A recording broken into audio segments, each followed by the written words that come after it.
In the years before the war, the affluent Ingram family owned a secluded mansion in the mountains above Morgantown, West Virginia. After the Great War, the estate sat abandoned until 2103, when Mothman cultists claimed the property as their own. They remained until 2105, when a very different group moved in, the Russo family. These four former citizens of Atlantic City transformed the crumbling mansion into the Rose Room, a blend of casino and cabaret. It was a taste of their old home, transplanted into the heart of Appalachia. But on opening night, there were no cheering locals, only a lone vault dweller and a team of hired killers.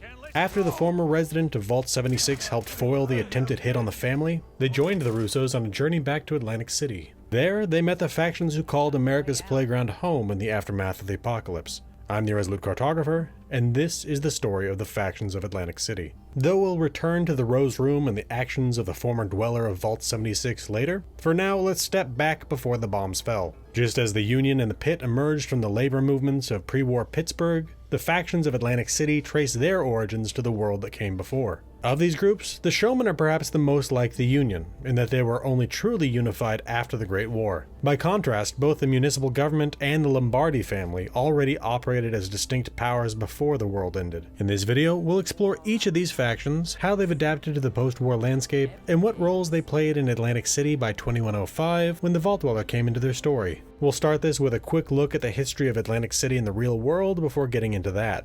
Founded as a resort town on a barrier island, Atlantic City was officially incorporated on March 1st, 1854. That same year, a rail connection to Philadelphia transformed it into a premier vacation destination for much of the mid-Atlantic region. In 1870, the city built its first boardwalk, not as a tourist attraction, but as a practical solution to keep sand out of hotel lobbies. Over time, the boardwalk expanded and became a centerpiece of the city's appeal. At its peak, it stretched 7 miles from Atlantic City to Longport. Though it's shorter today, it still runs about 5.5 miles. Following the Second World War, the rise of commercial aviation made far-flung destinations more accessible, and Atlantic City's prominence began to fade. In the decades that followed, the city struggled with economic decline and rising crime. The legalization of gambling in 1976 brought a wave of casino development and a brief resurgence, but Atlantic City has never fully reclaimed its former glory. While I believe that much of the early history of Atlantic City in the Fallout universe matches that of its real-world counterpart, I think that unlike real Atlantic City, it maintained its prestige through the 130-odd years between the end of the Second World War and the Great War. With that in mind, let's take a look at what we do know about pre-war Atlantic City, beginning with its most iconic feature, the boardwalk. Unlike the real-world boardwalk, which runs uninterrupted from Atlantic City's north side past Ventnor City to Marvin Gardens, the boardwalk in the Fallout universe is broken into distinct segments. Rather than a continuous stretch with balconies and overhangs, large structures and barriers create choke points that divide the boardwalk into separate sections. Despite these differences, the boardwalk retains its air of relaxed recreation. Some used it simply as a walkway, while others lounged in the sun, shopped, or dined at seaside cafes. Buskers performed for passers-by, vacationers stretched out on the sand, and jet skis carved paths through the surf. The area was kept pristine by municipal workers operating industrial vacuums and performing regular trash collection. Several piers jutted out into the Atlantic, hosting shops, restaurants, and entertainment venues. Chief among them was the Shoreline Pier, a premier destination for fun and leisure. Visitors could catch a show, play games in the arcade, enjoy a meal or snack, or try their luck fishing off the side. At the end of the pier stood a pair of elevators that descended beneath the waves to the Aquarium of the Atlantic. This sprawling underwater complex featured tanks of marine life, panoramic views of the ocean, interactive petting pools of stingrays, starfish, and horseshoe crabs, as well as a concert hall, full-service restaurant, and marine research labs, all nestled deep beneath the waves. The star attraction of the aquarium was the beluga whale exhibit, featuring trainers Aurora and Brody and their whales Marty and Mary. Beyond the scheduled shows, for a premium, guests could buy themed merchandise, feed the whales, or even swim alongside them. While the boardwalk was Atlantic City's beating heart, it wasn't the only draw. If you had deeper pockets or riskier instincts, there was another place you were likely to go: the casino quarter. While it's likely that pre-war Atlantic City in the Fallout universe featured several casinos just as it does in the real world, only one has been confirmed: the Neapolitan. This hotel casino, along with nearby Quintino's nightclub, was operated by a single organization, the Lombardi family. The family's story begins with the siblings Quintino and Concerto Lombardi, who immigrated to the United States from a small town near Naples, Italy as young children. As they came of age, Quintino and several other Italian immigrants in the neighborhood formed a crime syndicate. with Quintino rising quickly to lead it. As the wealth of the Lombardi family crime syndicate grew, Quintino purchased a nightclub and named it after himself. As his sister Concerta would later say, this was the crown, and the Neapolitan casino hotel they then acquired was the jewel in that crown. Surrounding these landmarks, the casino quarter stood as a dense, high-rise district filled with towering buildings and relentless energy. A sleek monorail sliced through the area, stopping at an elevated station, while the streets below bustled with constant bus traffic and crowds of visitors. While the boardwalk and the casino quarter were the city's biggest attractions, they relied on a third pillar to function, the one responsible for power, water, and order, the municipal government.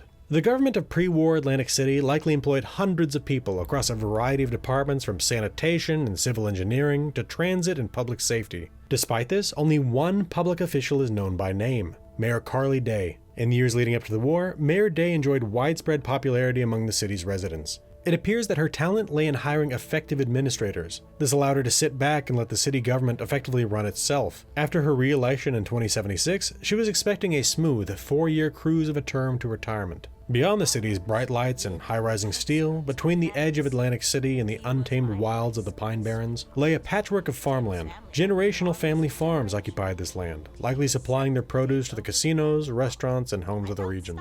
This was the state of things, an aging but vibrant Atlantic City, when the world came to an end. That end came on the morning of Saturday, October 23, 2077, when the Sino-American War, sparked by China's invasion of Alaska 11 years earlier, turned nuclear. Missiles fell in waves across the country, moving west to east, reaching the Atlantic coast around 9:45 a.m.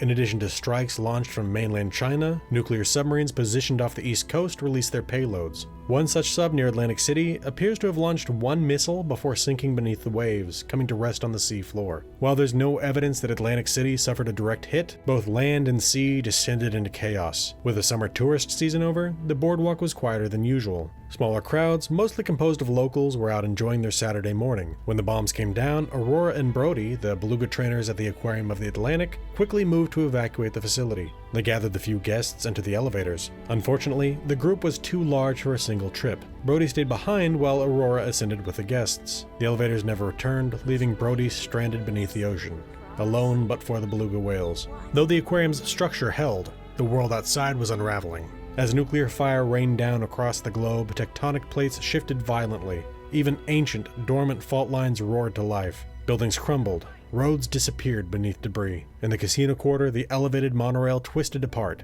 leaving train cars suspended above shattered streets. No district, though, suffered more than the city center.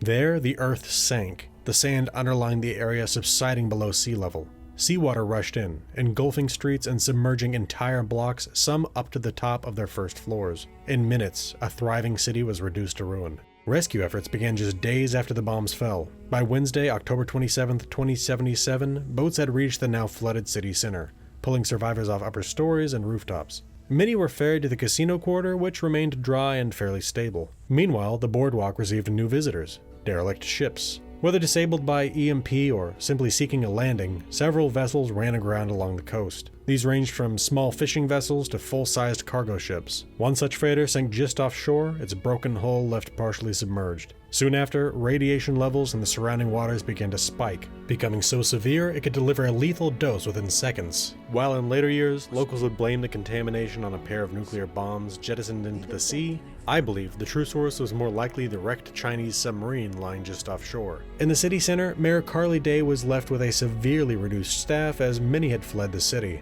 In these crucial early days, the mayor, who was used to passive governance, did nothing to prepare the city for the coming deprivation caused by the collapse of civilization. Nothing other than taking stock of the city's emergency food supplies, of which she set aside a sizable portion for herself. In the chaos of the post-war, a fragile alliance began to form between the remnants of Day's municipal government and the Lombardi family. With the Munis lacking the strength to assert full control, the relationship was one of necessity, neither side dominant, both dependent on the other. As the city's food supply dwindled, the family promised to find more. At the same time, Mayor Day turned her attention to the water crisis. The seismic devastation had destroyed the city's water delivery infrastructure. In February 2078, she appointed Steve Hilden, a former land and soil surveyor, to her so-called science team. Under his guidance, this group built a makeshift water purifier in the rotunda of City Hall, placing critical infrastructure at the symbolic heart of the government. While the purifier was completed by March, initially water had to be distributed via barrels and totes. In an effort to become more efficient, tradespeople among the survivors began to lay new pipes across the district, eventually bringing clean water to the entire city. By May 2078, no one was accepting pre-war currency. While most trade had shifted to the barter system, Mayor Day noted that some traveling traders from outside the city had begun exchanging goods for bottle caps. Though the acceptance of this currency would grow over time, for the moment the standard mediums of exchange in the city were food, medicine, and clean water. While Mayor Day's team worked to resolve the water crisis, the rest of those vital supplies were running out. When the rations ran low enough, she stopped paying her staff any more than the standard rations they distributed to the entire population. No longer being compensated for their work, many of the remaining munis began to desert their posts. As spring gave way to summer, the food shortages deepened into a full-blown crisis, one that would ultimately lead to the mayor's downfall. In a last-ditch effort to resolve this food crisis, the family, at Mayor Day's urging, turned their attention to the farms on the outskirts of Atlantic City. The mayor was skeptical that they would find any food worth their attention. Radiation from the strikes on Philadelphia and other nearby targets likely contaminated much of the soil, but the farms were among the few remaining potential sources of food in the region. To augment their efforts, the family enlisted the support of a group that was forming at the time, the Showmen. Founded by Mother Charlotte, the Showmen were a union of musicians, magicians, dancers, acrobats, and other performers whose livelihoods had been erased by the Great War. In the chaos that followed, they banded together and secured control of the boardwalk, hoping to use it as a place to return to their craft. But survival had hardened them, and by the summer of 2078, they had become the third armed faction within Atlantic City. With the Showmen on their side, the family began to send armed parties to demand tribute from the outlying farms. In late July 2078, they arrived at the Lane family farm. While most farms were as unproductive as Mayor Day had feared, the Lane property stood out, lush, green, and seemingly untouched by the devastation. The family's attempt to seize the Lane farm's produce would mark a turning point, one that would reshape the future of Atlantic City. Timothy and Frida Lane were high school sweethearts living on land that had been in Timothy's family for generations. After the bombs fell, the couple remained isolated but not idle. Drawing on her engineering background, Frida developed systems to purify the soil and water, protecting the farm from radioactive contamination. With those safeguards in place, Timothy applied his lifelong farming expertise to turn the land into a thriving, self-sufficient operation. When a combined family and Showman party arrived, demanding their crops and threatening violence, Timothy responded with his shotgun. He blasted the attackers, driving them to begging for food on their knees. After interrogating them, the couple learned just how dire the situation in the city had become. Tim made a decision. He would rescue Atlantic City from ruin. He sent a letter to Mayor Carly Day requesting a meeting. At first, Mayor Day refused to engage, dodging his messages and delaying any direct contact. But when Timothy showed up in person, she had no choice. Timothy gave her an ultimatum. In his version of events, it was start doing your job or get out of town. In her version, leave and keep your head, or stay, and he'd blow it off. Mayor Day refused to leave, believing that her bodyguards would take care of Tim. She even considered reaching out to Quintina Lombardi to see if the family would deal with the upstart farmer. In this, she badly misjudged just how far her star had fallen. While her people had made progress on the city's water supply, nearly everything else under her leadership had failed. Her popularity had collapsed. The people were not on her side anymore. Days later, when news spread that Mayor Day had left Atlantic City in shame and that Timothy Lane had taken her place, no one put up a fuss. Exhausted by months of ineffective leadership, the people embraced Mayor Tim's account of events without resistance. Under his active leadership, the municipal government began to function again with greater efficiency, clearer goals, and renewed public trust. Soon, crops were flowing in from the outskirts, while Frida used her engineering prowess to restore the flow of power to the city. The production of all that food, water, and power wasn't free though, and thus it was up to the munis to figure out a way to make the family and Showmen pay for their share of it. Their solution? Taxes. But to collect these taxes, they would need to revitalize an arm of the government, the Internal Revenue Service. To lead their IRS, the munis turned to a man with a reputation. A former gang member known for beating a rival to death with a giddy-up Buttercup toy after being insulted. When his own crew began calling him Buttercup as a joke, he killed them too. Despite this, the name stuck, and he even proudly mounted the toy horse on the mantel above the fireplace in his office. As the head of the ACIRS, Buttercup became a name feared across the city, especially among the family and the Showmen. With revenue flowing, the municipal government expanded its role. Though the family and the Showmen were intended to serve as the city's security force, it tended to be the case that the munis would have to get involved in that work as well. They also began providing emergency services and maintenance on the boardwalk and in the casino quarter. They even assigned a dedicated engineer to maintain the flow of power to the Neapolitan, the family's prized casino. While providing these services and collecting these taxes definitely pushed the municipal government into a leadership spot among the three factions, there were still rules that all the factions abided by in order to maintain a friendly working relationship. The most important of these was that no faction was allowed to execute the member of another faction without the other faction's permission. While the Munis were easily the most improved of the factions at this time, the other factions weren't idle either. In the casino quarter, the family retrofitted their slot machines to accept bottle caps, aligning their business with the new post-war currency. On the boardwalk, the showmen transformed Shoreline Pier into their primary venue, Showman's Pier. Though some performers still worked the casinos, the pier was their true home. Eventually, crews restored one of the elevators at the end of the pier, reopening access to the Aquarium of the Atlantic. What they found inside was grim. We left the aquarium and Brody, the beluga trainer, behind on the day of the Great War, when he had helped evacuate guests from the aquarium. He had sent his partner, Aurora, and a small crowd to safety before being stranded below. In the months that followed, Brody lived cut off from the outside world. No radio, no communications, no escape.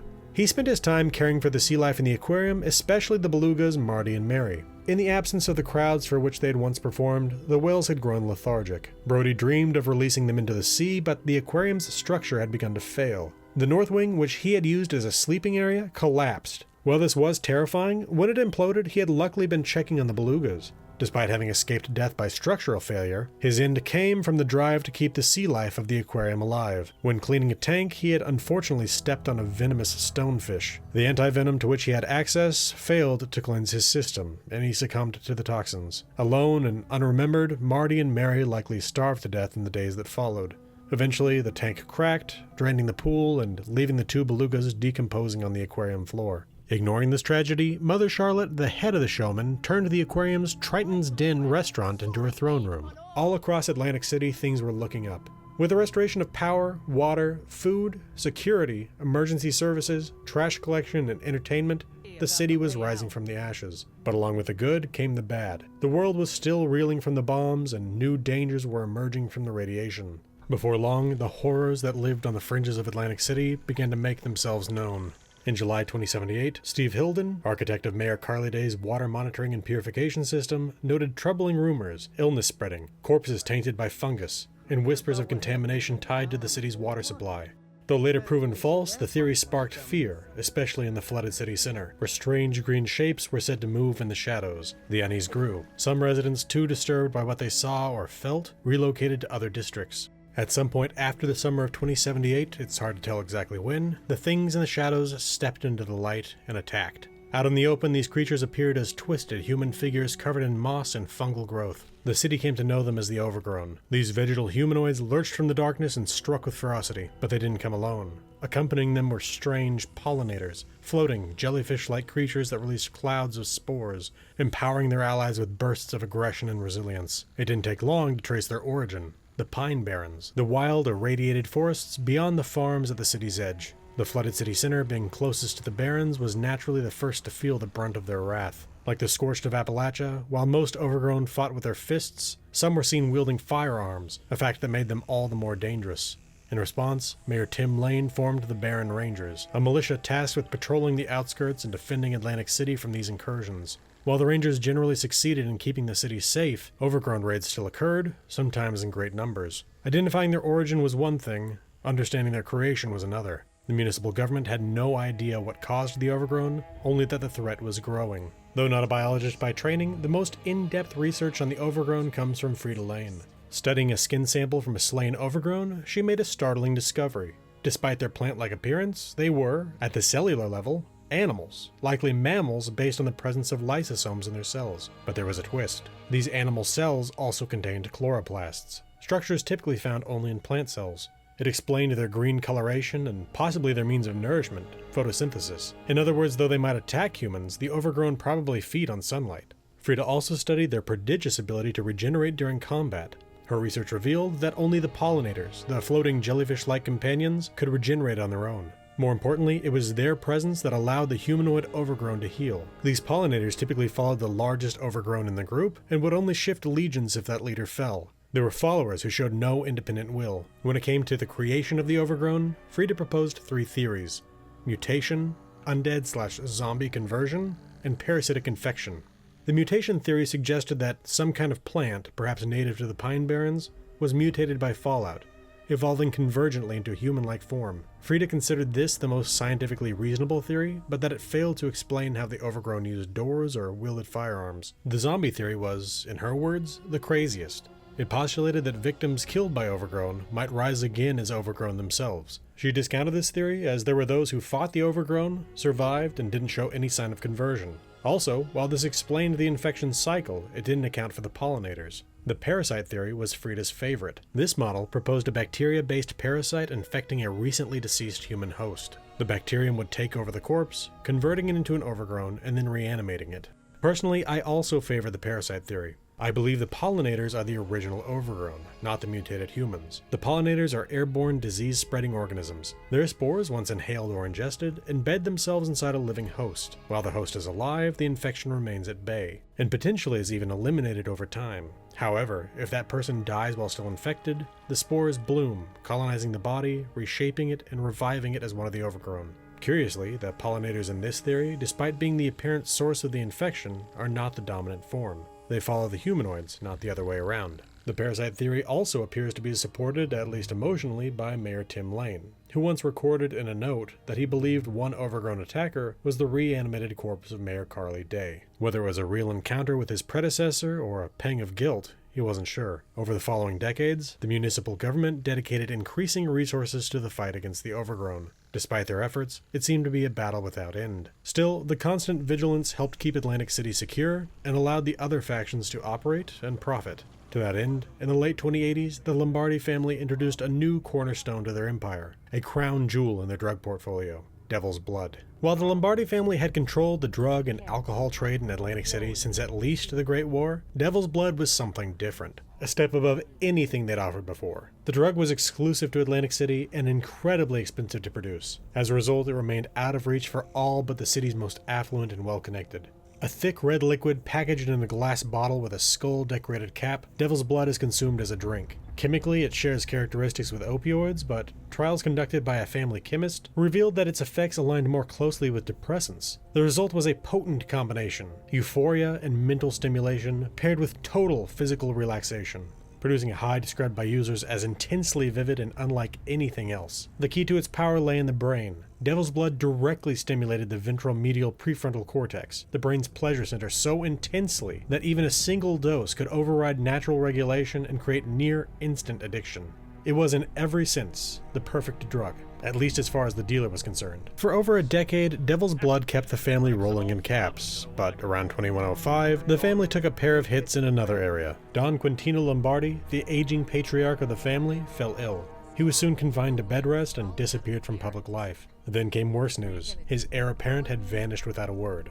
As was tradition in most Italian mafias, the head of the Lombardi family was a man. Typically, a competent and respected firstborn son would be the natural heir, while the incompetent or disliked would be passed over for a more deserving member of the family, even if not blood-related. Don Quintino, though, had no son. He was considered sterile, though few dared to say it out loud. As he grew older, the Don quietly began searching for an heir. Eventually, he found someone suitable, but just as Quintino fell ill, that heir vanished. In the Don's absence, the burden of leadership fell unofficially to his sister, Concerta. She cared for him, delivered his orders to the capos, and kept him up to date on current events. She had long acted as his consigliere, and maintained strong ties with Mother Charlotte, head of the showmen. But tradition held firm. A woman could not lead, not in the eyes of Quintino, nor the majority of the family. While some whispered that Concerta had driven the heir away, few were brave or foolish enough to say so aloud. With the succession in limbo, some of the capos began jockeying for influence. Chief among them was Fabio Mondadori, the family's longtime diplomat. Fabio had smoothed over countless disputes with the other factions and saw himself as a natural successor. He requested a meeting with the Don. When that failed, he sent messages to Concerta attempting to buy the title, offering bribes in exchange for Quintino's favor. Concerta rebuffed him in this, replying, "You're incredibly lucky that I did not inform him of this right away." Undeterred, Fabio sought other avenues. In 2105, the family hired a new accountant, William Billy Bertucci, the inexperienced son of Capo Carmine Bertucci. Billy quickly gained an unfortunate nickname, Billy Beltbuckles, after an embarrassing incident at Quintino's nightclub. During an ill-advised prank, Sal Sticky Fingers, a generally disliked and disreputable mobster, attempted to pants Billy. Unfortunately, Sticky Fingers lived up to his name, managing to rip Billy's pants completely off. Since then, Billy developed a habit of frequenting a local haberdashery, returning each time with more belts than before. On some days, he was seen to be wearing as many as 6 belts at once, in a desperate attempt to avoid another incident. His unfortunate reputation, ridiculous appearance, and seemingly sloppy accounting had started to cause real problems, straining the family's relationships with the other factions. In truth, Billy wasn't doing bad work, as he expertly hid a mountain of financial fraud perpetrated by Concerta. She had run up these expenses as she sought to pay for pharmaceuticals that kept the Dawn going. It was simply the case that the family was running low on funds, and Billy's attempts to find the necessary caps had led him to cut costs wherever he could. This led to missed payments to the showmen and short payments to the munis, which outsiders considered a product of incompetence and caused friction between the factions. Despite the close relationship of Mother Charlotte and Concerta Lombardi, who shared a weekly Sunday tea, Charlotte was starting to send killers to collect their missing payments. The munis, for their part, were increasing the frequency of their audits to collect missing tax payments. As the family's chief diplomat, Fabio used the growing payment issue as justification to send another message to Concerta, with the suggestion that she pass its contents along to her brother. Though he maintained the pretense that Don Quintino had approved Billy's hiring, the message made it clear that he believed otherwise. Fabio implied that Billy had been chosen not just out of nepotism, but because Concerta needed someone malleable, someone who wouldn't notice what she was hiding.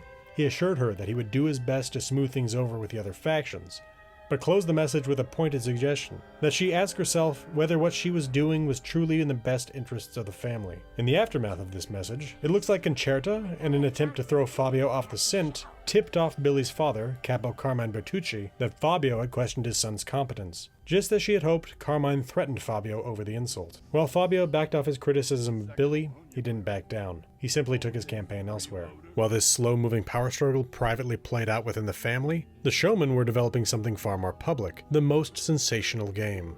For much of the first quarter century after their founding in the summer of 2078, the showmen of Atlantic City were just that, performers. Though they also performed some security work, they reveled in producing shows. The main difference between their pre-war and post-war acts was the inclusion of deliberate, gratuitous danger. Where once a singer might have performed in a lounge, now they sang from a rooftop, balancing above the crowd to add a rush of adrenaline to the music. Though some performers took safety precautions behind the scenes, any such measures, if discovered, invited violent reprisals. Those who revealed that the danger was an illusion might escape the boardwalk with their lives, but they'd be persona non grata forever after. Despite the range of acts and the emotions they evoked, Mother Charlotte was still searching for something more. That something arrived in the early 2100s in the form of a man named Horacio Cruz. Horacio had once been a raider slave, caged and starved, fighting in the pits to amuse his masters. For a long time he lived without question, driven only by hunger and instinct. That changed the day his masters brought in a wild dog. Horacio watched as the animal, fierce and defiant, was slowly broken by deprivation. The beast bent to its captor's will, just as Horacio had. In the dog, he saw himself. The realization was a spark. Horacio kept fighting, but now he was watching. When his chance came, he turned. He killed his captors and walked away, carrying the lessons he learned about the nature of life with him. When he arrived in Atlantic City, Mother Charlotte saw something in him immediately, and Horacio saw opportunity. A city of vice and slow decay, where the desperate clung to any hope of survival. He proposed a new kind of performance, a game that offered the destitute a moment's breath in a world trying to kill them. That breath, however, would only come at the end of a brutal, winner-take-all melee, the most sensational game. Part race, part blood sport, the game stretched from the beaches of Atlantic City to the depths of the aquarium of the Atlantic. The last survivor would be crowned the sensation and showered with fame and fortune. Charlotte approved it immediately. She called Horacio a vulture, not a killer, but one who shepherds prey to their death, and she meant it as a compliment. As Horacio predicted, the game was a massive success. Just as the desperate gambled their caps away at the Neapolitan, those with nothing left to lose gambled away their lives, all for a sliver of hope. The audience loved it. The showmen had found their spectacle, but with success came a problem: the Batsuri twins. Giucci and Julian Batsuri appeared around 2105 and quickly became a sensation of their own. Highly skilled and utterly ruthless, the twins began to dominate every running of the most sensational game. What was once a chaotic free-for-all became a predictable massacre. The crowd still came, but fewer joined the competition. The game was losing its edge. The illusion of possibility was fading. Charlotte tried to bring the Batsuris into the fold, to make them showmen and remove them from future competition. They refused. Both she and Horacio recognized that if this continued long-term, that the game would be undone. While Charlotte and Horacio searched for a solution, things weren't going so well at City Hall either. By 2105, Atlantic City was truly under siege. The Overgrown were no longer confined to the outskirts. They had pushed deep into the city, reaching as far as the casino quarter. Sloan Chow and her Baron's Rangers held the line as best they could, but the creatures kept advancing inch by inch every day. Things were especially dire in the flooded city center. The community center, once a stronghold for the municipal government, had been completely overrun. In response, the Munis fortified City Hall, surrounding its front entrance with barricades and automated defense turrets. With so many of their resources tied up in the fight, the Munis were forced to cut back city services, beginning with trash collection. Despite this, emergency response continued, led by Anna Barone. Anna, a daughter of the family, had rejected her parents' ambitions and chosen a life of service. As the city's sole 911 dispatcher, she was severely overworked, but still tried to make time for a personal life. She had taken an interest in Buttercup, the city's infamous chief revenuer. Buttercup, for his part, had mostly rebuffed her advances, but he had taken her out for drinks and once left a severed Overgrown head on her desk, and an email that read, "Hopefully it will remind you that you are a warrior and will get through this," unlike that Overgrown.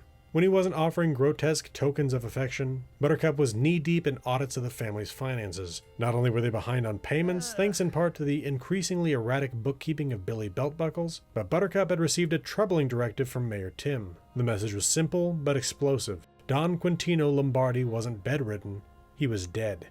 Mayor Tim had suspected the truth for some time. He'd been sending letters to the Don for months, out of respect more than friendship, but the replies didn't sound like Quintino. After a quarter century of working together, the mayor knew the man's voice, even in writing.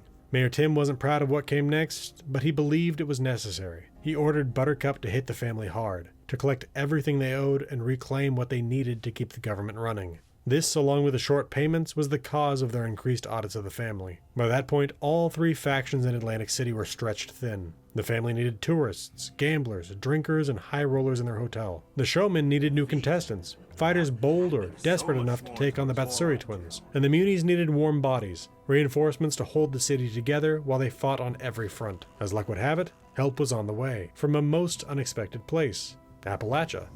In 2104, the Reborn Responders Organization established a new headquarters in the White Spring Resort, a beautiful, sprawling complex nestled in the heart of Appalachia. Though the original responders, born from the Union of Emergency Service Workers, had been wiped out in the fall of 2096, their model of cooperative humanitarianism had survived. From their base at the White Spring, the new responders worked tirelessly to carry on the legacy of offering medical aid, food, and shelter to those in need. In mid-2104, a stream of refugees came, fleeing a growing war in the Pit, the ruined remains of Pittsburgh.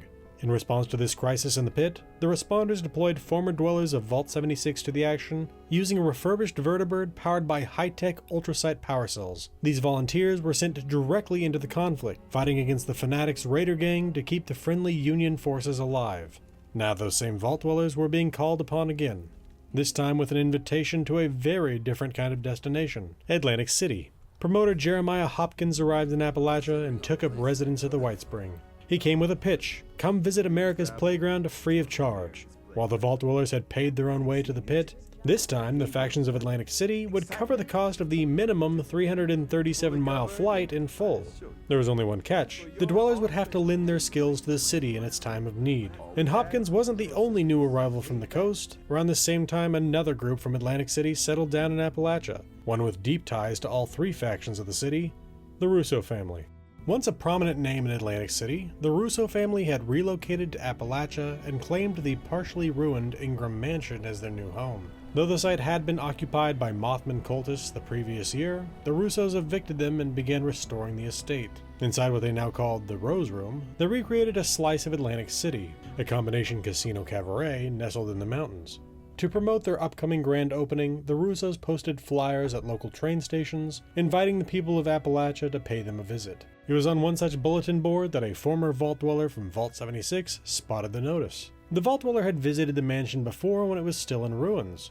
Curious to see what had changed, they returned, only to find the estate transformed. The shattered windows had been replaced, and the signs of the old cultist camp mostly scrubbed away. That said, not everything sacred to the cult had been removed. One item had simply been repurposed. The former Mothman Perch had been turned into a scenic overlook, now a photo opportunity where the Russos charged for snapshots. After a moment outside, the vault dweller entered. The ground floor had been converted into a casino, the basement into a cabaret, and the upper floor now served as the family's private quarters. Following a few painted arrows, the vault dweller descended into the basement venue. On the stage, a woman was singing a kind of show tune jingle for Atlantic City. Her name was Evelyn, and she was the matriarch of the Russo family. Though she had stage presence, the local crowd wasn't entirely impressed. A pair of hecklers took the end of her number as an opening to jeer. Enraged, Evelyn shadowed them out of the room. Behind the bar, her son Vincenzo, Vin Russo, sighed and apologized to the vault dweller before asking what they wanted to drink. The vault dweller asked for the special, and as all they had was beer, a beer it was. Concerned about the hecklers and the general risk of running a cabaret casino in Appalachia, Vin asked the vault dweller if they'd be willing to help with basic security. The vault dweller agreed and took a seat as the next act prepared to go on stage. The next act was unexpected. A lone woman stepped onto the stage and began to play a tuba solo, an odd choice for nightclub entertainment. As the music blared, a man in the audience stood up and began to shout. Then the shooting started. A trio of gunmen opened fire, killing the tuba player before turning their weapons on the Russos and the vault dweller. Amid the chaos, the vault dweller and Vin managed to put two of the attackers down and mortally wound the third. The wounded man confessed, angry that his team had fired before he gave the signal, and made it clear they were here to kill the Russos. As the dust settled and the family regrouped, the shock of the attack began to fade. That's when they noticed something else going wrong. While the assassination attempt should have been the defining disaster of the night, it was Abigail, Abby Russo, who now demanded attention. The youngest of the Russos had collapsed in the back of the room. She was going into withdrawal from Devil's Blood. In the heat of the moment, tempers flared between Vin and Evelyn Russo. Evelyn blamed the stress of the move for potentially triggering her daughter's use of the drug. This caused Vin to blame his mother and her self-centered nature for the drug use, as the move had been her idea. Infuriated, Evelyn stormed out of the basement cabaret. Vin immediately regretted his words, and he asked the vault dweller to go get his mother, while he turned his attention to his ailing sister. The vault dweller found Evelyn fuming on the landing above. They tried to commiserate over the disastrous end to the Rose Room's grand opening, but didn't mince words. They needed her to come back down and help her daughter. Evelyn agreed, but asked the vault dweller to tell her husband that Abby needed help. The vault dweller agreed, and as Evelyn went back downstairs, they went up to meet Antonio, Tony Russo. The vault dweller found Tony Russo in the family's private quarters, where the Russo family patriarch was wandering aimlessly. It didn't take long to realize something was wrong. Tony seemed confused, disoriented, a man wrestling with the early stages of dementia or something worse. Though the vault dweller relayed Evelyn's message as promised, it seemed that Tony wasn't fully aware of what he was being told. With nothing more they could do, the vault dweller returned to the basement to reconvene with the family. While Abby would need an antidote eventually, this wasn't a drug that allowed for going cold turkey. There was no known treatment. Neither fixer nor Addictol could stabilize her. For now, they'd need to get her more of the same poison, the hair of the dog that bit her. Unfortunately, the only place to get Devil's Blood was Atlantic City. Fortunately, however, the vault dweller had already assisted the responders in Appalachia and the Union in the pit. Thus, they were welcome to use the vertibird and were a fairly experienced flyer. Promising the Russos to return with a dose of Devil's Blood, the vault dweller departed the Rose Room and made their way to the White Spring Refuge. Upon their arrival, the vault dweller headed in to meet Orlando. As the de facto head of the White Spring, they wanted to make sure that their travel to Atlantic City would be acceptable. What they didn't expect was to find Evelyn Russo already there, arguing loudly with the ever-polite manager. Evelyn was in rare form. Every benign comment Orlando offered was somehow twisted into a personal attack, a slight against her family, or an indictment of the entire refuge. Bewildered, Orlando turned to the vault dweller and asked if they knew her. The vault dweller confessed to being her acquaintance. They confirmed that she had recently moved to the area and explained her need. Orlando told the vault dweller that they were in luck, as the leaders of Atlantic City were sponsoring travel to AC. With this, Orlando left the room, happy to say goodbye to Mrs. Russo. The vault dweller asked why she was there, as they had already promised to make the voyage to Atlantic City for her daughter. Evelyn scoffed at the suggestion that she should simply take the word of a stranger to save her daughter. As they prepared to head for the vertibird, they were confronted by a woman wearing a tinfoil hat. This woman had overheard they were heading to AC and warned them of the Jersey Devil. While Evelyn dismissed this as ridiculous, the vault dweller couldn't help ask what the Jersey Devil was.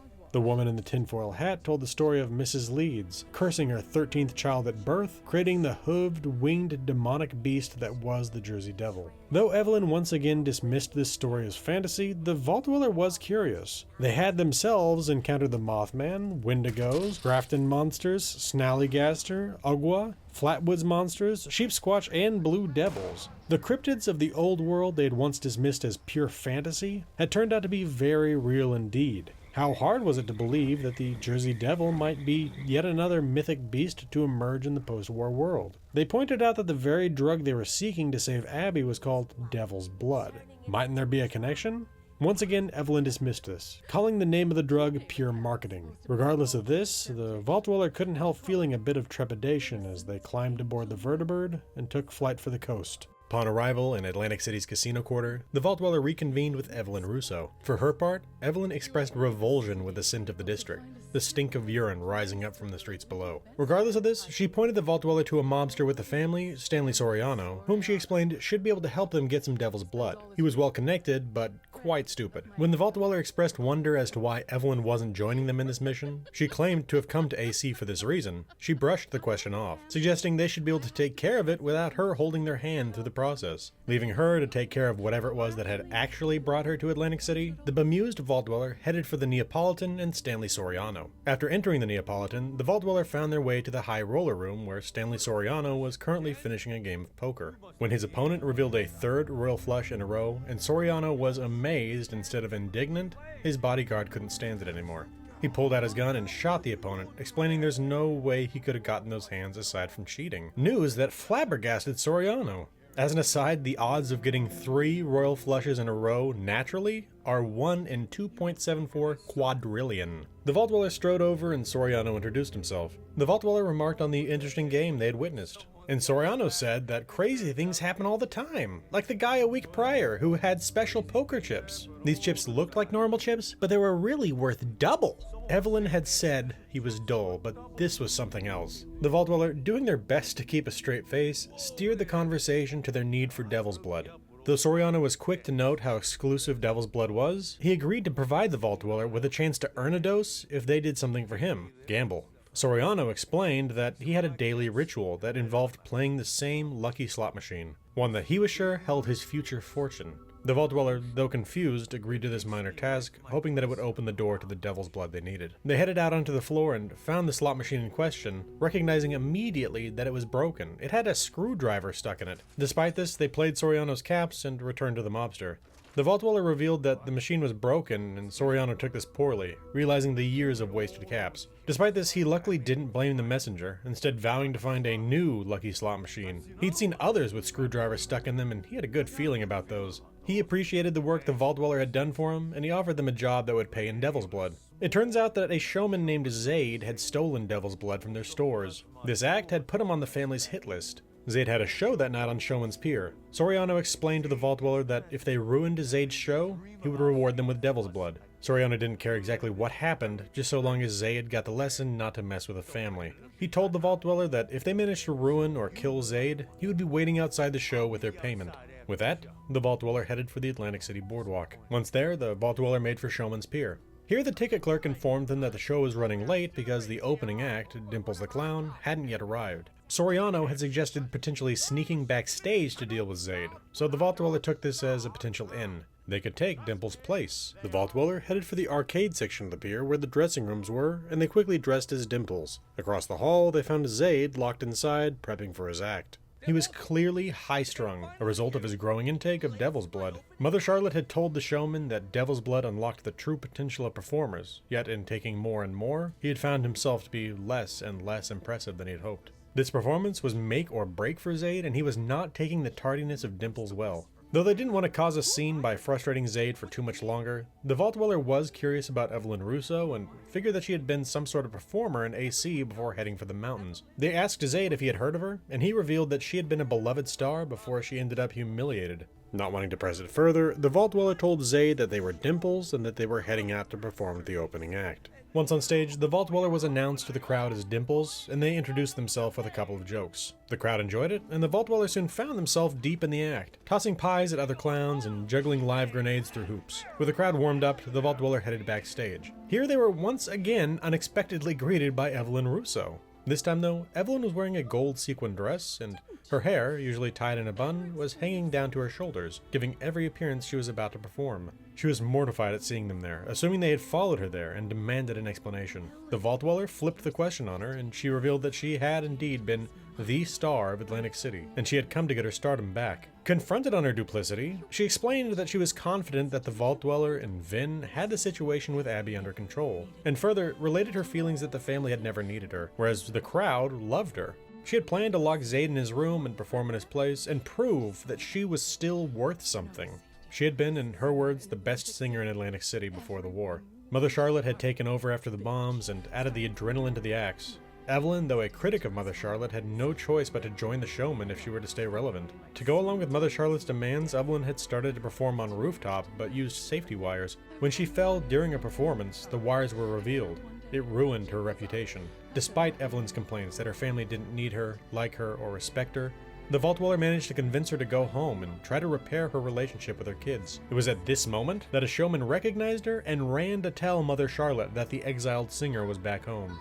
With only moments to spare before a mob of murderous performers would be after her, Evelyn offered advice on the Vault Dweller's current objective, though she felt sick suggesting it.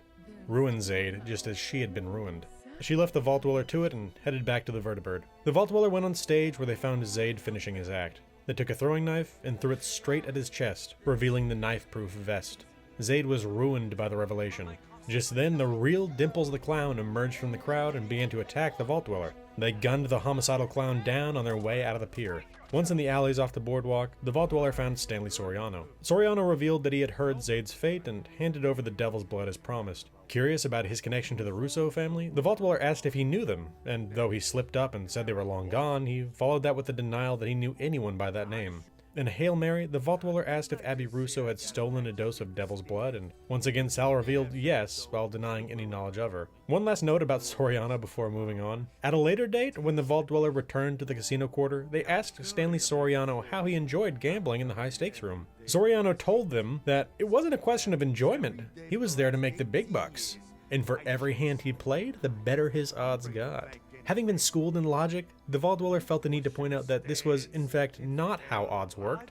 They told Soriano that he had fallen hard into gambler's fallacy, a revelation that broke Soriano even more than the news that his lucky slot machine was actually rigged. Anyway, the Vault Dweller and Evelyn Russo rode the Vertibird back to Appalachia and were soon back at the Rose Room. Upon arrival, the Vault Dweller quickly pressed the Devil's Blood into Vin's hand and he passed it off to his sister. Abby downed the bottle and, though clearly high, began to regain a handle on reality.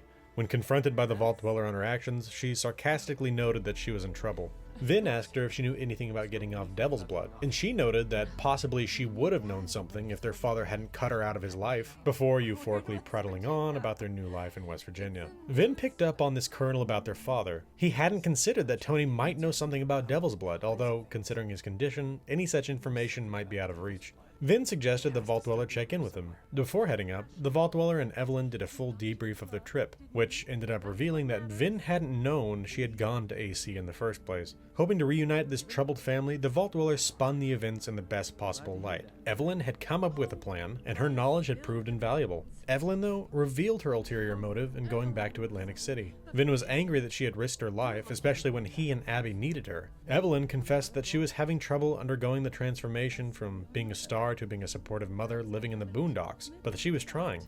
Vin was taken aback by what appeared to be an apology, and told her that he hoped she really was committed to being there for them, as they did need her. Returning to the matter at hand, the Vault Dweller asked what it was that Abby had meant when she said that her father had cut her out of his life. Vin tried to explain that his father and Abby had been quite close when she was younger, but that recently he had grown distant and they hadn't known why. When the Vault Dweller asked why Vin would have them speak to his father instead of doing so directly, Vin revealed that he was a disappointment to his father. Abby would have been the one to ask the questions before the cooling of the relationship, at least. If anything, the hope was that Tony might let something slip to an unrelated third party in his dementia-addled state. As a former big player in the family, it could well be that he knew something about the blood that he hadn't shared with his loved ones. The Vault Dweller agreed to attempt to coax whatever they could out of Tony and headed upstairs. When the Vault Dweller found him, he was just as unhelpful as before. Every request yielded only partially coherent babbling.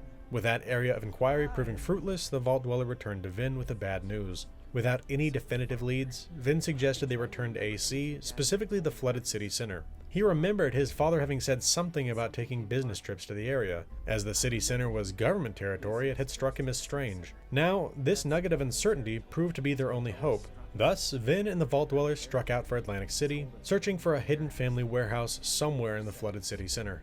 Upon arrival in the district, Vin told the Vault Dweller they needed to find Sloan Chow, the head of the Baron's Rangers and an old colleague from his days in the municipal government. Vin let out a whistle that was intended to serve as a signal to Sloan, should she be in the area. While this did draw out Sloan, it also saw the Vault Dweller and Vin assaulted by a swarm of the Overgrown. Once the beasts were put down, Sloan strode in to meet them. After Sloan and Vin caught up a little, and she eyed the Vault Dweller suspiciously, they revealed the reason for their visit. While Sloan was happy to help Vin, she was looking for some assistance in return. That assistance was assistance, for embattled munis across the district. The party of three split, delving across the district in search of those in need. After putting down a handful of Overgrown and rescuing a handful of wounded munis, the Vault Dweller met up with the others in a nearby alleyway. As they approached, the Vault Dweller overheard Vin talking about how much he missed his life as a member of the municipal government. When the Vault Dweller pressed him on it, Vin revealed that he had been wondering if he made the right choice in going to Appalachia with his family. Regardless, for the moment they had a job to do.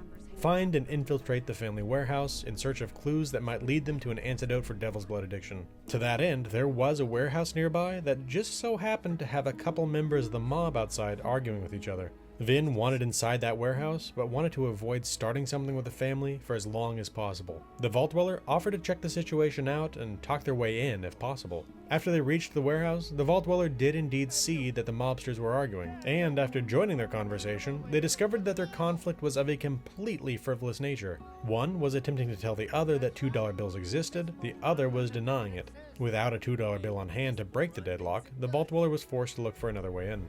Around the back of the building, the Vault Dweller found a locked door with a note beside it that seemed to suggest that knocking 4 times, honoring different parts of the family, would be enough to open the door. They took it to heart, knocked 4 times, and found that it did indeed open. Though they didn't understand the mechanism involved, they were there for another reason anyway, and thus they headed upstairs. There they found a terminal that contained a series of log entries by mobsters. One of these dealt with the Vault Dweller's same question about how the door worked. Another noted how if Buttercup ever learned about how long the family had been operating in government turf, how much they'd love to see the look on his face. From a distance, of course, they didn't want to die. Another covered an interest in $2 bills. The most interesting entry, though, dealt with guard duty at a chem lab in a boarded-up building where they were brewing devil's blood over near a, quote, mess of pipes the munis used to use, unquote. With this info in hand, the Vault Dweller returned to Vin and Sloan. They recognized the area mentioned as the square in front of the overrun community center, and the party set off to find it together. Upon their arrival in the square, Vin and Sloan explained that the pipes in the area were part of earlier recovery efforts in the city.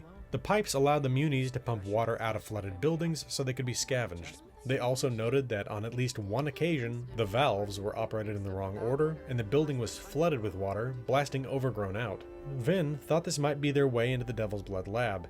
This, however, was as far as Sloan could go with the party. Though the family might be improperly operating a facility on government turf, the factions of the city had rules against direct action against each other, and she couldn't risk fracturing that relationship. Vin, however, was not a part of the munis anymore, so he was free to do as he pleased. Before departing, Sloan made Vin a very serious offer to return to his position with the munis. It was clear that Vin missed his old life, and thus she suggested that once he'd finished clearing up Abby's issue, that he come back to AC. Vin told her he would have to think about it. With that, Sloan and Vin said their goodbyes, and she made her exit. Vin now told the Vault Dweller the proper order to improperly operate the valves, and left them to their work. After the turning of 3 valves, the wood covering the access to the lab was blasted off by a torrent of water. Vin and the Vault Dweller charged into the old apartment beyond, finding within it a melee of Overgrown and the mob. Taking neither side, they cut the combatants down.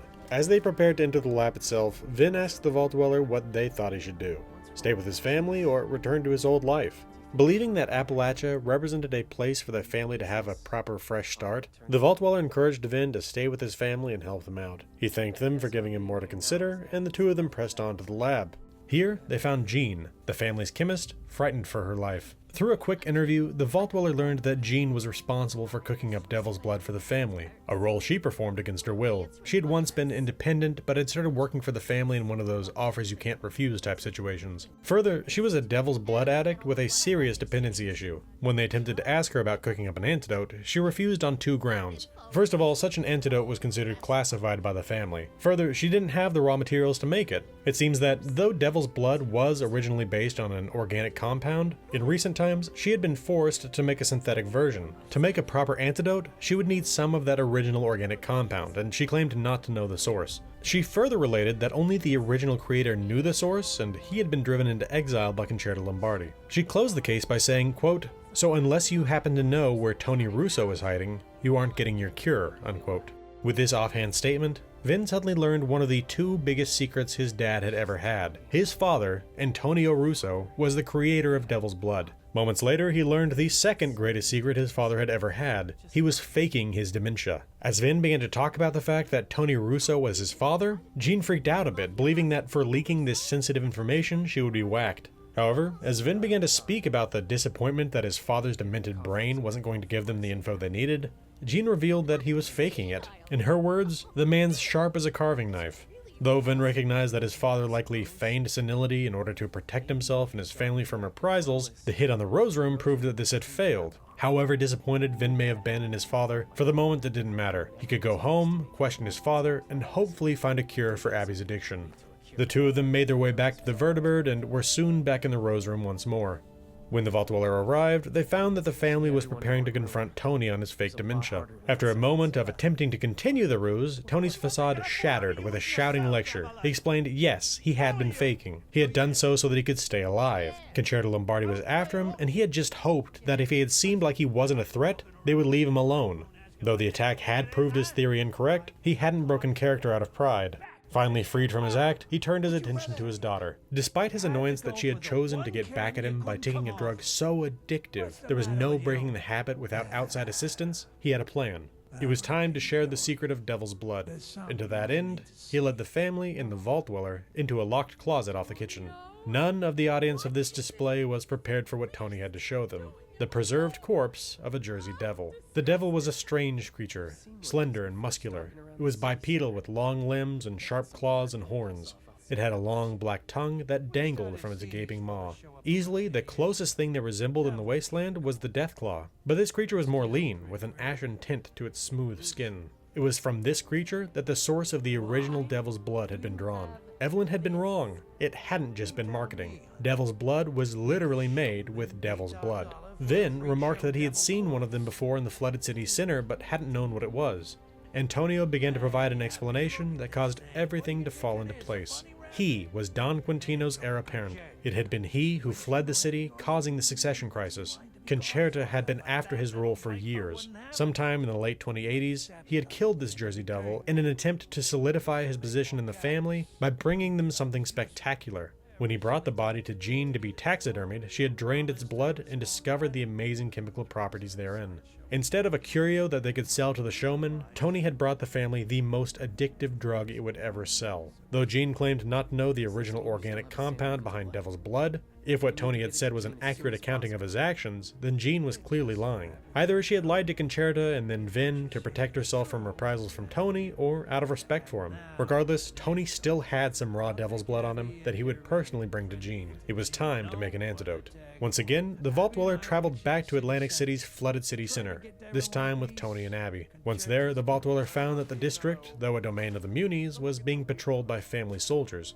This was almost certainly a response to the recent assault on their Devil's Blood lab. After battling through these new enemies, the Vault Dweller made their way to the lab and found Tony and Abby had already arrived. It appeared that Jean and Tony were already discussing the antidote, with Jean hopefully suggesting that she might be rewarded with some Devil's Blood in exchange for her help. Tony countered that she would be getting the greatest reward of all, continued life. Sufficiently cowed, Jean was happy to help. That being said, as a heavy blood user herself, she did ask Abby if she was sure that she wanted to get clean. Tony refocused her and handed her the blood he still had. Jean began to run some basic tests and found an issue. It turned out that the blood Tony had wasn't pure enough to produce an antidote. Tony wasn't pleased and pointed out that the sample had come from the Jersey Devil himself. It was then that Jean realized that the devil Tony had killed was a juvenile. In fact, all the devils encountered in the city were juveniles. Apparently, there was a bigger monster out in the Barrens, the real Jersey Devil. Jean's suggestion, find the adult and bring her its blood, and she would make them an antidote. Tony wasn't happy about the suggestion they head into the Pine Barrens to hunt the adult Jersey Devil, but as Abby was quick to point out, they didn't have much of a choice. It turned out they wouldn't have to go that far. Jean realized that she could use the sample of devil's blood to create fake Jersey Devil pheromones to draw the adult devil out of the Barrens and into the city. When Abby suggested that she would join her father and the Vault Dweller in the hunt, Tony sidelined his daughter. After a brief argument, Tony told her to stay in the lab, and he and the Vault Dweller headed out into the city center. Together, the Vault Dweller and Tony Russo battled their way across the district, killing mobsters, overgrown, and lesser devils, planting bags of fake pheromones here and there as they went. After placing the fifth and final bag, they stopped to wait for the scent to make its way into the Barrens. The Vault Dweller asked what it was that had happened between Tony and Abby. Tony told the story of his relationship with his daughter, how Abby had been his favorite child, how he had raised her in the life of the family and showered her with affection and gifts. Eventually, though, as she got older, he began to realize what the future would hold for her. Just as Concerta hadn't been considered a viable replacement for her brother, no one in the family would have taken Abby seriously as a made woman. Beyond that, Tony recognized that she had the wrong temperament for the job, and that it would have only been a matter of time before she had ended up taken advantage of by some mobster, and after that, dead. He didn't know how to properly shepherd her away from that fate, so he cut her off. He knew the cold shoulder had hurt her, but he did it because he loved her, not because he didn't want anything to do with her. However, as this was completely out of the blue and unexplained behavior, Abby understandably didn't take losing the relationship with her father well. In the end, she ended up acting out, and as the coup de grace, she took devil's blood, the one drug she knew would get his attention. She may not have known that he was responsible for its discovery, but she knew he was involved in moving it around. Just as the Vault Dweller was attempting to point out that both Tony and Abby had made mistakes in the matter, they heard the call of the Jersey Devil. Together, Tony and the Vault Dweller raced to a nearby ruined church, and that's where they saw it. Twice the size of a juvenile and red with glowing red eyes, the devil struck. Together they fought it, and despite reinforcements from its young, they beat it. As it lay gasping on the floor, Tony recognized an opportunity here. They would, of course, get the blood that Abby needed for the antidote, but what if they got a little extra? They could sell it for a crazy amount of caps.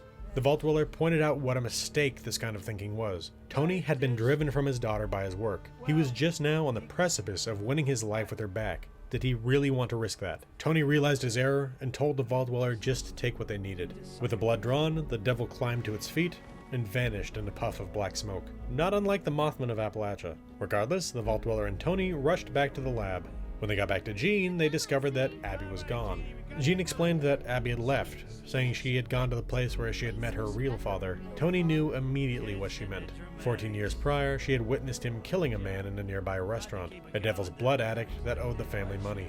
Together, Tony and the Vault Dweller went to retrieve his daughter. When they arrived, Abby sullenly reminded her father of the killing and asked why that man had deserved a bullet in the head and she deserved an antidote. The Vault Dweller spoke with her and tried to convince her to take the antidote and return to a normal life. When she rejected that notion, the Vault Dweller pointed out that her father was serious about being a better father to her, noting that he had given up a huge possible profit just to make sure she was okay. This shocked her, saying that he had never chosen her over cats before. She then noted their separation, which the Vault Dweller explained as her father had to them. This mollified her to an extent, but she was still upset that her father had distanced himself.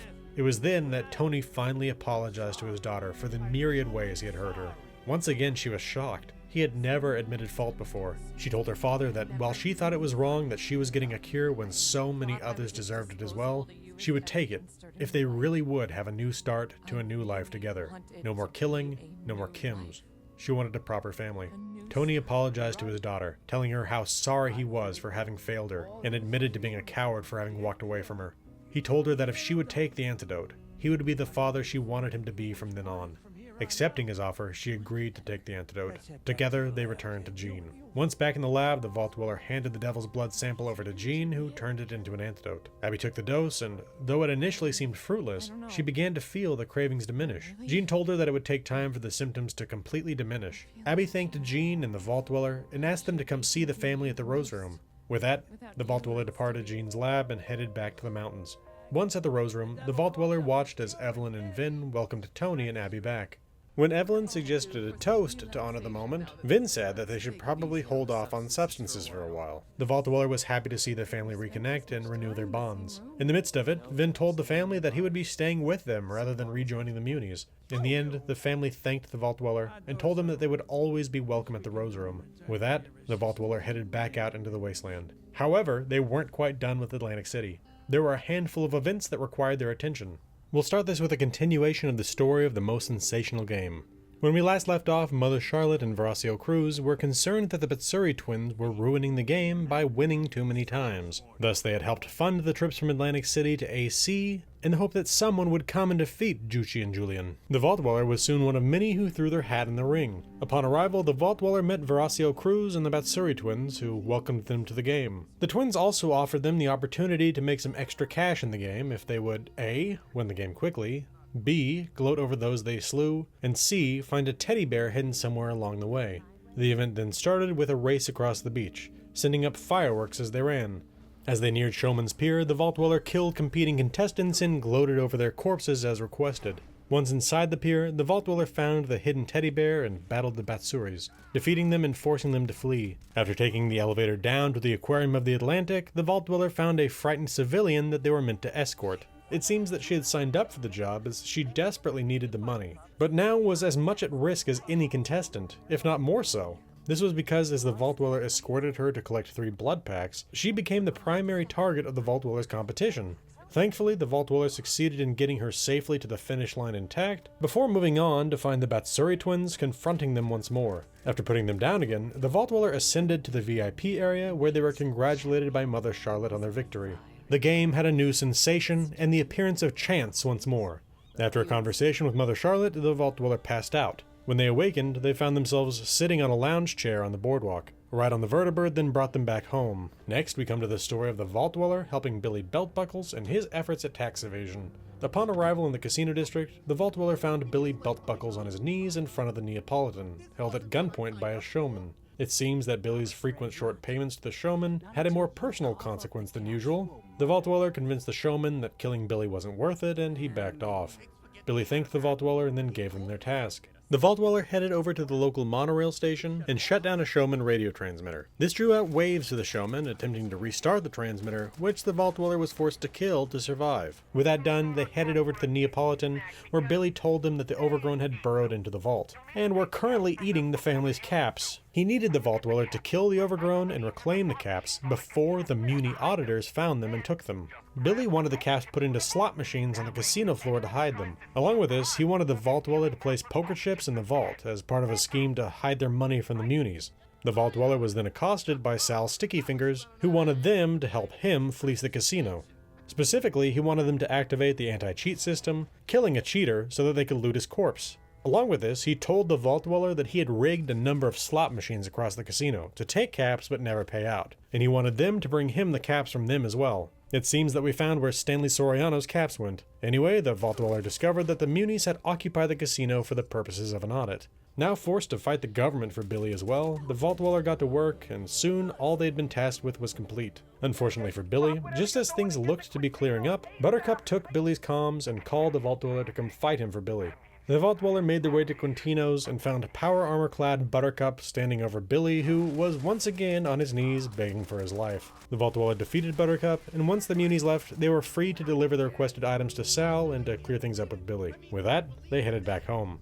The last expedition brings us back to the flooded city center to help the municipal government battle the Overgrown in the human condition. Upon landing, the Vault Dweller fought their way through the Overgrown to City Hall. Once there, Mayor Tim told them that the Overgrown were out of control, that he had people stuck out in the city that needed medical supplies. He asked the Vault Dweller to head out, find the supplies, and deliver it to the medics. Once this was complete, he wanted them to head over to the Overgrown Overrun Community Center. As they would already be heading that way, the mayor asked the Vault Dweller to check in with Buttercup, as he had things he needed from the community center as well. Specifically, Buttercup needed tax records that had been left behind when they abandoned the center, and security footage from cameras that might give them information on how the Overgrown operate. The Vault Dweller headed out, and after collecting and delivering medical supplies, they headed for the community center. On the way, Mayor Tim stated his mission for them there: recover supply caches left behind. Luckily, the caches had transponders that could be picked up on the Vault Dweller's Pip-Boy. Once inside, the Vault Dweller quickly rounded up the requested items while battling a number of Overgrown on the way. Once this was complete, Mayor Tim called for their help. The Overgrown had laid siege to City Hall, led by a large Overgrown. The Vault Dweller ran to help.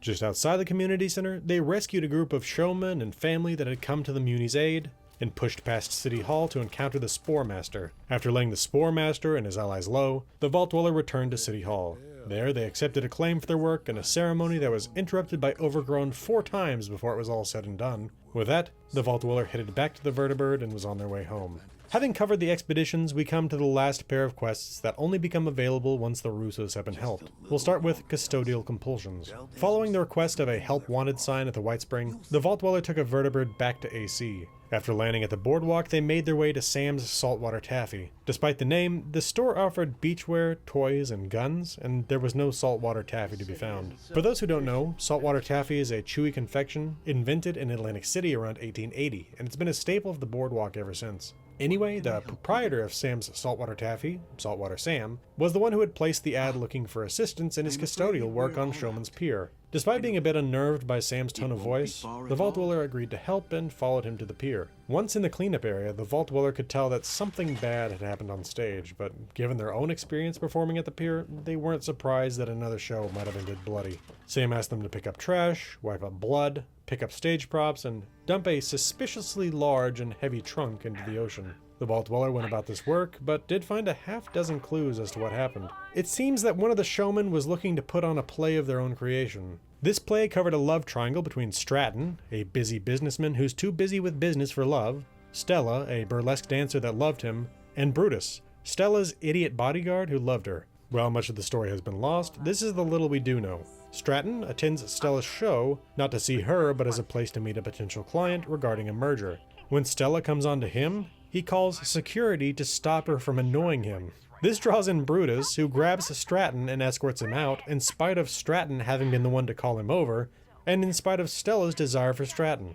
In a later scene, Stratton has completed his merger and Stella is sure that their love will now bloom.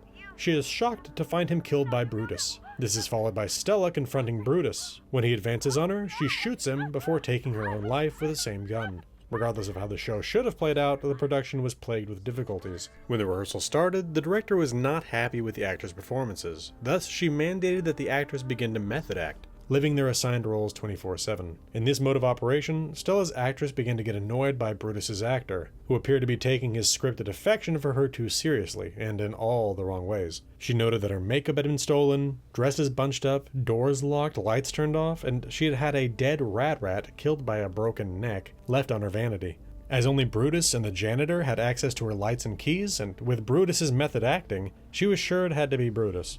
This paled dramatically in comparison to what happened in the final scene. In their final rehearsal, the actress playing Stella shot Brutus as intended, but it seems that someone had replaced the prop gun with a real one. Brutus was killed. Though a theater tech noticed the issue and attempted to stop the rehearsal, the director refused and Stella really shot herself too. In the aftermath of this, the actor playing Stratton vanished from backstage. The director couldn't help but notice that the area was cleaner than she'd ever seen it. Callously, she simply noted they would need a new cast for the next production. As the Vault Dweller read through and listened to this evidence while they cleaned, they couldn't help but feel more uneasy about Saltwater Sam. Regardless, they continued to help him, and soon were out by the dumpsters behind Saltwater Sam's. The director stopped by, and though she wasn't happy to see that Sam had hired an outside contractor to help, she paid him and went on her way. Sam then took the Vault Dweller back to his shop and showed them his back room. Kneeling on the floor was Stratton. The Vault Dweller was suddenly confronted by the fact that they had unknowingly helped a serial killer clean up their own crime scene. Though his affect had been off-putting, and the notes had hinted that the janitor may have been responsible for the bad events with the production, this confirmed it. Sam offered the Vault Dweller the opportunity to kill Stratton themselves. When they refused, he killed Stratton before turning on the Vault Dweller. Though they won the fight, the Vault Dweller left the boardwalk far more uneasy than they had been on arrival. Once back in Appalachia, the Vault Dweller received one final request for help from Atlantic City. A job offer from Fabio Mondadori, the family's chief diplomat tasked with negotiating between the factions. The job, a quest titled Regent of the Dead, required another quick vertibird flight back to the casino quarter. Upon arriving at Quintino's, the Vault Dweller found Fabio in his usual lounge.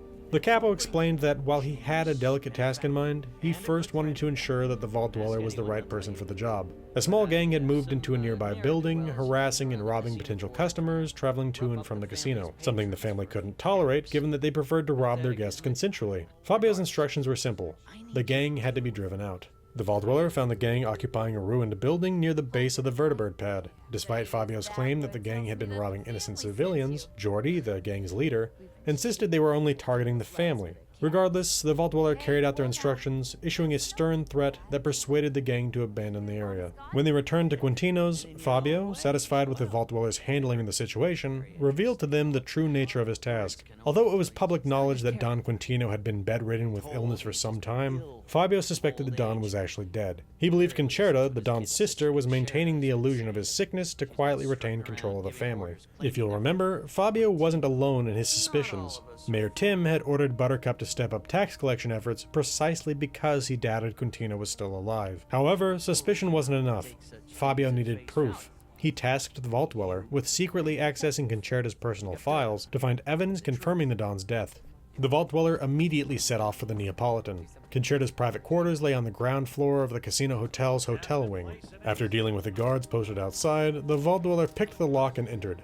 Inside, a series of documents, notes, and items, combined with evidence gathered previously during the Billy Belt Buckles audit, began painting a troubling picture. Contrary to the public perception of Don Quintino being bedridden from illness, he was actually a severe devil's blood addict. His condition had spiraled out of control to a point where feeding his addiction was merely prolonging his terrible existence before an inevitable demise. Quintino had disguised his addiction by feigning illness, effectively placing Concerta in charge of most family affairs. This allowed her to make crucial decisions under the guise of following the Don's orders, granting her the substantial power and authority she'd long desired. Concerta, however, faced tremendous challenges, managing her brother's health, concealing his addiction from the family and public, and funding his costly drug consumption. The considerable expenses incurred, including payments for drugs meant to sustain the Don's life and hide his addiction, forced Concerta into significant financial deception. She employed Billy Beltbuckles to conceal these enormous drug expenses within the family's accounting. Although Billy skillfully hid these expenses, he remained unaware of their true nature, believing instead they were related to the medical supplies and treatments for the Don's supposed illness.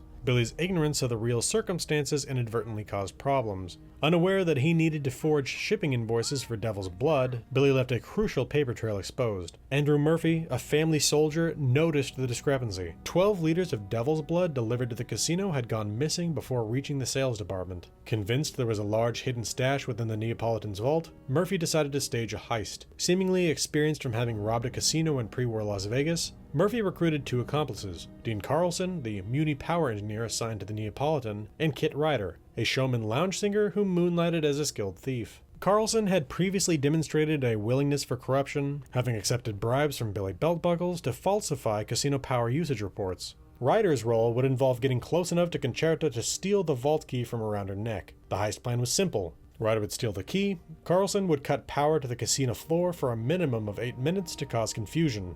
During the chaos, Murphy and Ryder would raid the vault and escape with the Devil's Blood stash. Unfortunately for Murphy, the plan fell apart immediately. Ryder was caught red-handed attempting to steal the key. Under interrogation, he betrayed his partners. Dean Carlson ended up limping from a broken kneecap, while Kit Ryder was permanently blacklisted from performing in the casino quarter. Murphy suffered the harshest fate. He was executed for treason. This incident underscored the immense risks and consequences stemming from Concerta's attempts to conceal her brother's addiction. Yet the cover-up was finally nearing its end. Inside Don Quintino's private bathroom, the vault dweller found a memo from Concerta to Billy Beltbuckles. It described a good news, bad news situation. Their enormous external expenses were coming to an end, but she urgently needed a large trunk. Shortly thereafter, hidden behind a false wall in a small adjoining room, the vault dweller discovered Don Quintino's lifeless body. Racing to inform Fabio of the discovery, the vault dweller was intercepted by Concerta just outside Quintino's office. She admitted that her brother had succumbed to his addiction, recounting her years of living in his shadow. It was now up to the vault dweller to make a critical choice.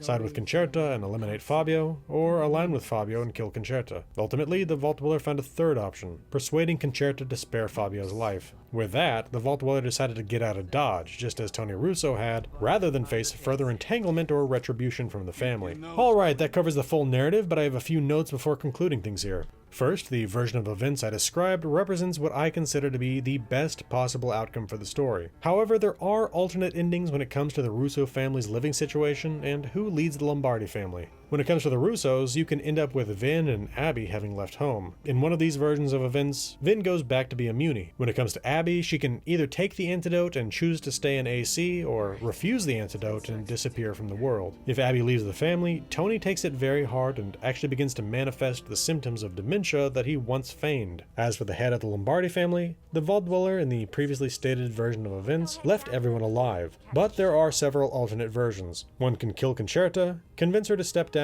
or rat her out, all of which are done for the benefit of Fabio Mondadori. Alternatively, one can also kill Fabio for Concerta, or kill both Concerta and Fabio. There are different rewards for each of these options, though the long-term outcome for the family and the city at large for each is uncertain. Second, what I detailed in the section covering the expeditions is one possible version of the events there. There are variations to the expeditions, but they follow a similar thematic structure. Here's a basic example from the Boardwalk expedition, the most sensational game. Version 1, fight a large overgrown and extract a key from its body. Version 2, defeat a specialized type of the overgrown. Version 3, activate fireworks in a specific sequence. Regardless of which scenario occurs, each involves engaging in combat while crossing the beach towards Showman's Pier. Third, it's possible to encounter the Russos before assisting the responders at the White Spring Refuge. In this scenario, the dialogue options differ slightly, and the player must fully complete the quest Responders Reborn before proceeding with the Russos quest, All the World's a Stage. To clarify, completing Responders Reborn includes meeting Orlando for the first time, completing Responders daily quests at the White Spring for Sophie Wagner, Esme Rousseau and Rucker, meeting Skippy Rorich and learning the plight of the Union in the pit, and meeting Linux, the vertebrate pilot. Note the player doesn't have to complete a pit expedition. Responders Reborn concludes right before that requirement. Additionally, it's also possible, as it was in my initial experience, to encounter the Russos after visiting Atlantic City. Dialogue options differ slightly in this scenario as well, but overall events unfold similarly.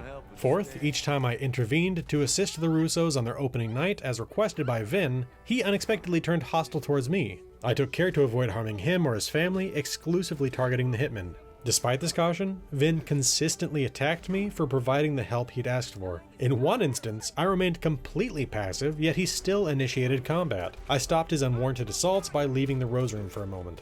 Fifth, for a period, the family employed another chemist to manufacture Devil's Blood. Interestingly, this chemist also operated within the flooded city center, specifically in an apartment above the Fontaine d'Asta Italian restaurant, where he can be found deceased on a couch. Originally from Coos Bay, which he described as a soggy-ass flooded town where he produced a jet, he moved to Atlantic City hoping for better circumstances, only to lament ending up in yet another flooded area. This chemist provides context for the one narrative path where Jean truthfully denies knowing the original organic component of Devil's Blood. In this alternate scenario, Tony Russo initially approached this chemist rather than Jean for taxidermy of his lesser devil. Tony likely claimed that Jean handled the taxidermy simply for convenience, obscuring an inconsequential truth that would require a lengthy explanation of the family's drug production methods. Jean herself acknowledges previously being a competing chemist before the family compelled her to produce Devil's Blood. Sixth, it's interesting to observe that the most direct flight path from the White Spring to Atlantic City passes almost directly over Washington, D.C. Initially, one might assume, as I did, that the Capital Wasteland was still too radioactive and dangerous for habitation during this period.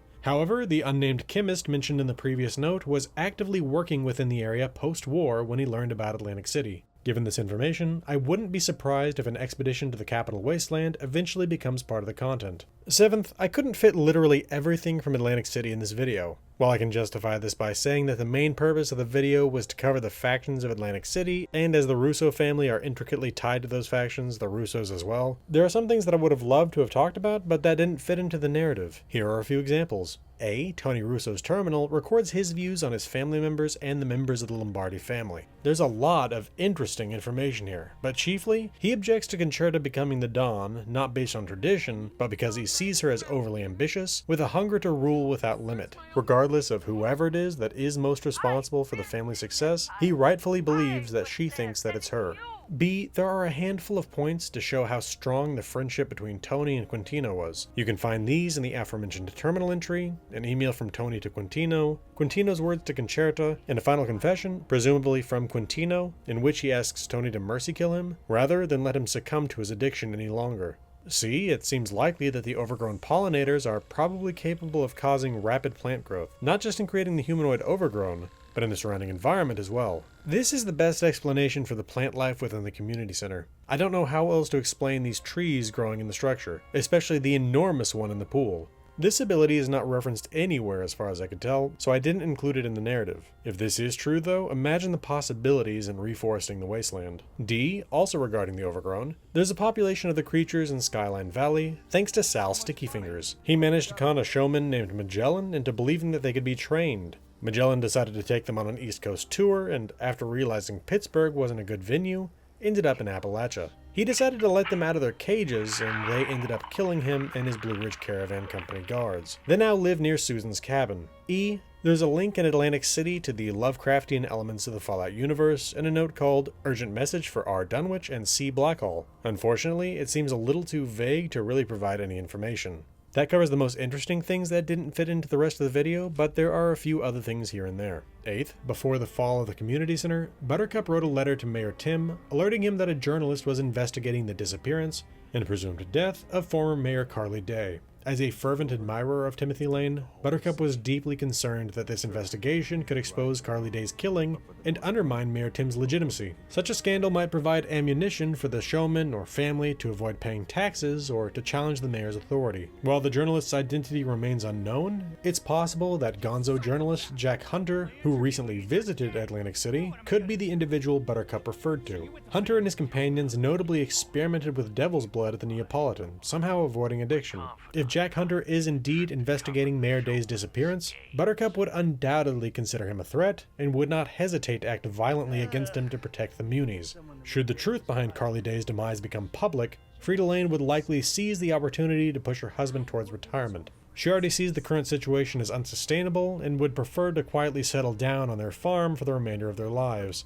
Lastly, the story suggests that Mayor Tim and Frida Lane lived on a farm on the outskirts of Atlantic City, eventually establishing neighboring farms capable of feeding the city. However, this scenario conflicts significantly with real-world geography and historical conditions of the Atlantic City area, and likely those in the Fallout universe as well. In reality, Atlantic City sits on a barrier island without farmland. The mainland across from Atlantic City primarily comprises New Jersey's Pine Barrens, historically undeveloped due to infertile, sandy soils unsuited to economically viable agriculture. Even after centuries of European and American settlement, large-scale farming has rarely succeeded there, with development mostly confined to residential neighborhoods along transportation routes. The presence of Mayor Tim and Frida Lane's productive farm therefore likely results from narrative convenience, providing Atlantic City with an accessible food source led by capable, industrious characters.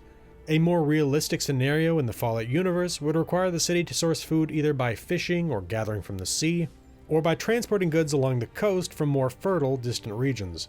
Considering the hazardous wildlife native to the Pine Barrens, overland caravans would face substantial risk, further emphasizing the logical necessity of maritime transport and trade. Before we wrap up completely, I'd like to offer a few final thoughts on this content. First, aside from a couple minor issues with conflicting dialogue, I thoroughly enjoyed what was presented in Atlantic City. The storytelling here strikes an excellent balance between overt and subtle narratives, all intricately woven together. If this is the quality standard going forward, I eagerly anticipate exploring whatever destination comes next. Additionally, while we don't yet know the canonical outcome for the Russo family, I appreciated the opportunity to piece together their fractured relationships. The depth and execution of their backstory and interpersonal dynamics were genuinely compelling. Regarding Atlantic City's future, the outlook remains uncertain. To my knowledge, the city hasn't been referenced in games set in later centuries, implying its fate is unknown.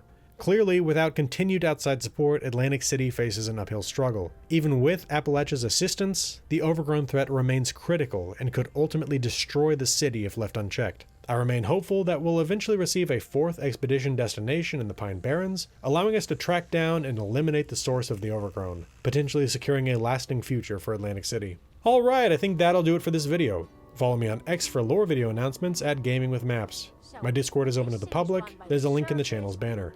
I stream every Friday evening on YouTube, come check it out if you're interested. If you appreciate what I do here and you want to support the channel financially, you can become a member on YouTube or a patron with Patreon. I want to thank my channel members and patrons Mesothelioma, 76 of Texas, Dark Malcontent, Real76, Dr. Orion, Samsung Smart Fridge, Knight Spearhead, Electric Head, Hero Cunning, Laced Cake, Osborne and Bread 73, NB Moleminer, Clay, and those who have made super chats for their support. I also want to specifically thank Dark Malcontent for helping with this video's script. This has been the Irresolute Cartographer. Thanks for watching. I'll see you again next time.